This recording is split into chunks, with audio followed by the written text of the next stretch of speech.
What do you think the biggest challenge is that artists with a new release face? I think the biggest challenge for any independent artist is and always has been promoting and selling their release. It's so hard for an independent artist to get heard. I think to some extent artists underestimate or don't pay enough attention to the promotion and sales of their release. I've been there myself. You know, you're really into your craft, you're into songwriting, you're into recording. That's the stuff that you love and that got you in the business. And then it's almost an afterthought for many artists. Well, what am I going to do now after they're done recording? Or sometimes they don't even think about that until after they have CDs made. And so you have to create demand as an artist, whether you're a label artist or an independent artist. And that's really hard.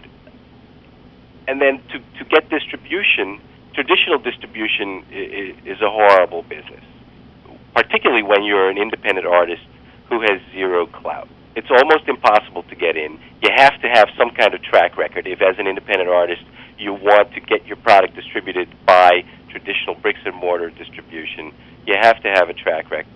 If you have that, even then, it's almost impossible to get paid. They'll hold your payments 90 days, 120 days, or sometimes they just don't pay, period.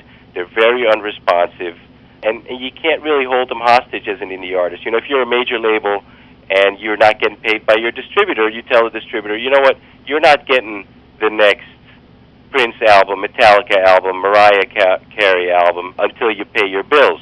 And so they'll pay their bills so they can continue to get product. As an independent artist, you don't really have that kind of sway over them. And again, there is a misperception among independent artists who think, if I could just get distribution, my product will sell. And that's totally wrong. You have to create the demand as an artist. And so if you do that, you will be able to sell product. We don't really work with any of the bricks and mortar distributors because of the bad experience that we and many artists have with them. We do work with CD Baby, who's been a great alternative for independent artists. And when you make your CDs with us, we'll get you signed up on CD Baby at no charge. But again, you have to create demand, and that's the second part that's so hard about promoting your release. With radio station consolidation, Clear Channel, and all the major top 40 stations, they won't play any indie music. And even at college, it's getting harder and harder and harder to get your music placed. So that is really, and always has been, and probably will continue to be, from my perspective, the biggest challenge for artists.